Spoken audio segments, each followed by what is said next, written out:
Hello mga katropa, welcome back again dito sa ating Facebook page at sa ating channel. So ngayon mga katropa, pag-uusapan natin ang magandang settings sa Messenger. Okay, so ano ba ang magandang settings sa Messenger para sa mga message request? So turn on message request. So ano ba ito mga katropa? Para ito sa mga hindi natin kilalang mga tao na gusto mag-message sa atin, sa mga strangers. Okay, so hindi sila basta-basta makapag-message sa atin kung i-turn on natin ito, except lang sa ating mga friends. So open natin ang Messenger. At i-click natin itong 3 lines sa taas, itong 3 lines. Tapos i-click itong settings icon. Scroll down lang natin. Hanapin natin itong privacy or privacy and safety para sa ibang cellphone. Click natin. Tapos hanapin natin itong message delivery. Okay. So ito ang dapat natin makita mga katropa. So isa-isahin natin mga katropa. Una, itong people with your phone number. So ang number mo, ang cellphone number mo ay nakapunbok, nakasave sa cellphone ng ibang tao. Okay. So hindi kayo friends sa Facebook pero ang number mo ay nakasave sa cellphone ng ibang tao. Siguro kakilala mo o hindi mo kakilala pero nakasave ang number mo. Okay. So i-click natin ito mga katropa. So dito, pwede mong ilagay sa chat, message request, or don't receive request. Okay? So sa akin mga katropa ay message request.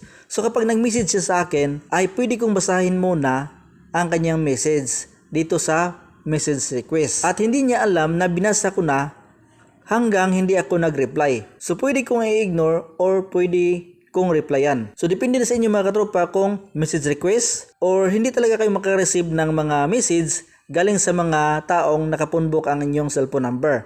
Or click nyo itong chat kung gusto ninyong direct chat pero sa akin ay message request lang. Okay. So back tayo. So dito naman sa friends of friends on Facebook. Click natin. Sa mga friends natin, mga friends ng friends natin, hindi natin friends pero friends ng friends natin. So ilagay natin sa message request. So ganun pa rin mga katropa pero depende na sa inyo kung direct chat. Kung dito nyo ilagay sa chat, kapag mag-message sila, mababasa nyo agad at ma-direct sa inyong message list. So kung gusto nyo mga katropa, don't receive request. So hindi talaga kayo makaka-receive ng mga message galing sa mga friends ng inyong mga friends. Okay. So sa akin ay friend request lang, depende na sa inyo. So back natin. So dito naman tayo sa others on Facebook. Click natin. So sa others on Facebook, wala talagang direct chat. So message request at don't receive request.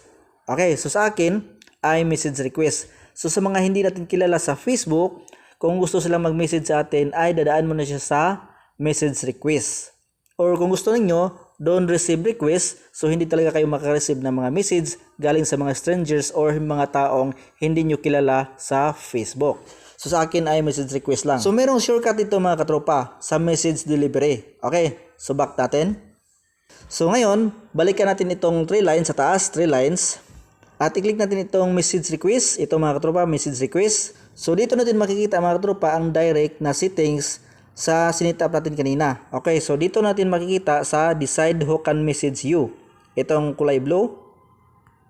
Tapos dito mga katropa ang direct or shortcuts para mapupunta tayo dito sa message delivery. Okay, so dito natin i-set up ang message request. So people with your phone number, message request.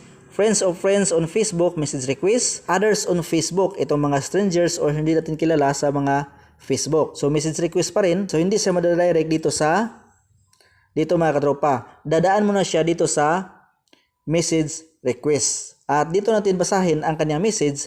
Kapag hindi natin replyan, hindi niya alam na binasa natin. So yan na muna ang ating video ngayon mga katropa. At huwag kalimutan i-share sa inyong mga kilala, sa inyong kaibigan, mag-follow sa ating Facebook page at mag-subscribe sa ating channel.